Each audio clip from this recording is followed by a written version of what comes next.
जय Jagannath. Crime against पूरी police रो गोटे अभियान चलाई ऑपरेशन चक्र ताकू ना दिया क्राइम को कंट्रोल करने क्रिमिनल्स को कंट्रोल करने आउ शहर को निशा मुक्त करने आम गोटे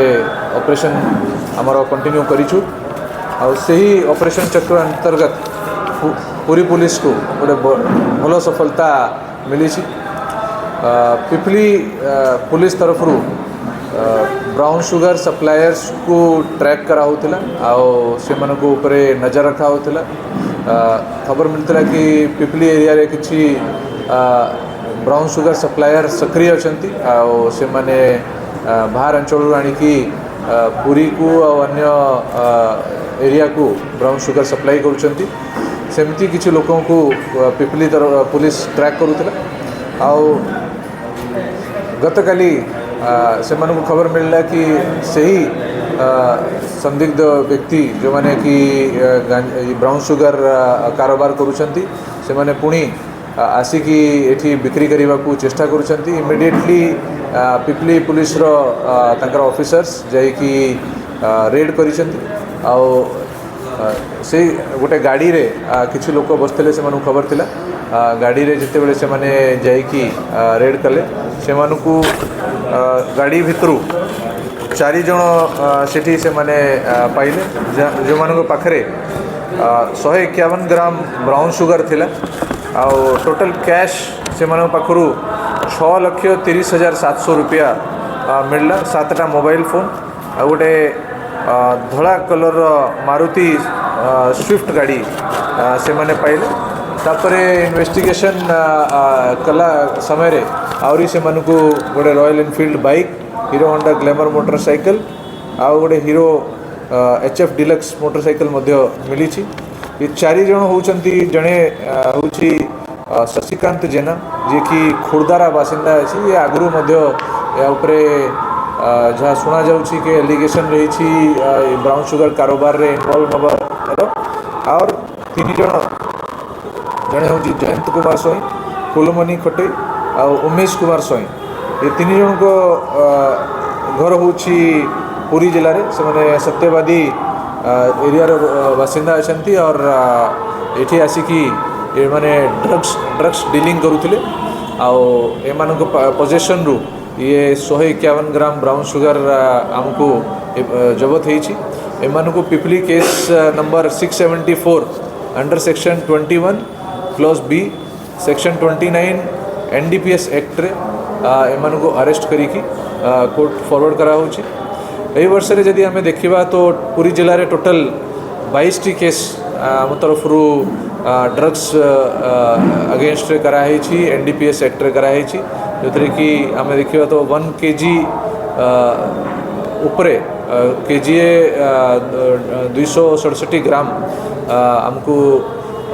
ब्राउन शुगर बरामद होती और टोटल 41 जन व्यक्ति को अरेस्ट करी NDPS केस रे कोर्ट फॉरवर्ड कराई। पिपली माने खबर मिलता कि निजीगढ़ खुरुकी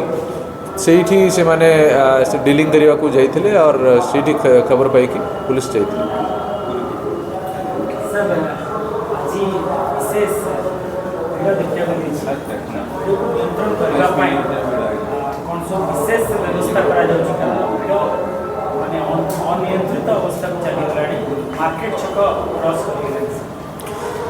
भिड़ आज अधिक अच्छी जेहेतु आज बड़ा एकादशी और संडे भी अच्छी परंतु आमरा आगु अनुमान थिला कि आज भिड़ अधिक हम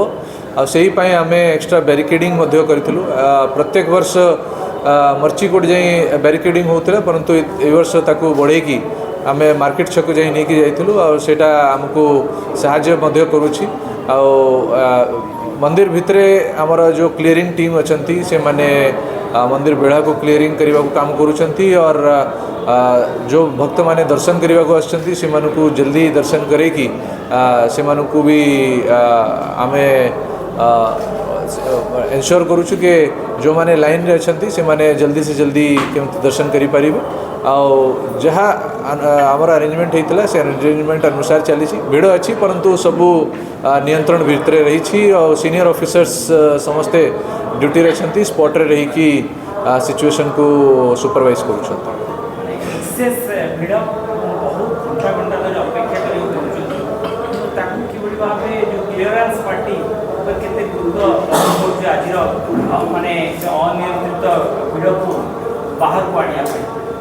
बहुत आमर सकाळ 4टा आमर मंदिर जेबेटू खोला से ही समय आमे क्राउड को क्लियर करूँ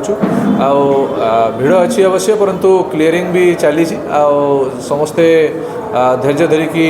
अपेक्षा करुँच जेहेतु लाइन चली समस्ते तांकर जितेबले दर्शन टाइम आसो तार अपेक्षा करुँच नीति अनुसार आमे जहाँ जहाँ जो समय चली से अनुसार आमे पब्लिक को कम्युनिकेट करुँ पब्लिक एड्रेस सिस्टम माध्यम रे से मानकु जनाऊँ कि को समय रे दर्शन खोला हो समय दर्शन बंद अच्छी ये सबू इनफॉरमेशन पब्लिक को कम्युनिकेट कराऊँ।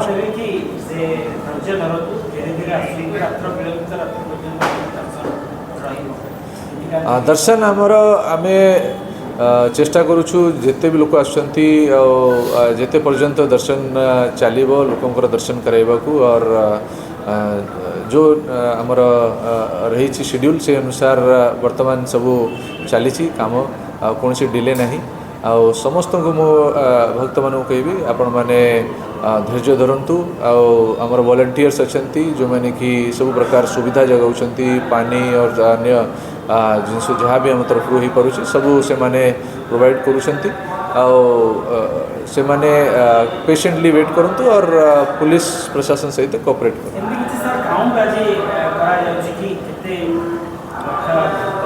काउंटिंग जिते बड़े आमर इवनिंग टाइम हम से समय रे आमे कहि परिबा कि केते पाखापाखी आमर क्राउड आज दिन होता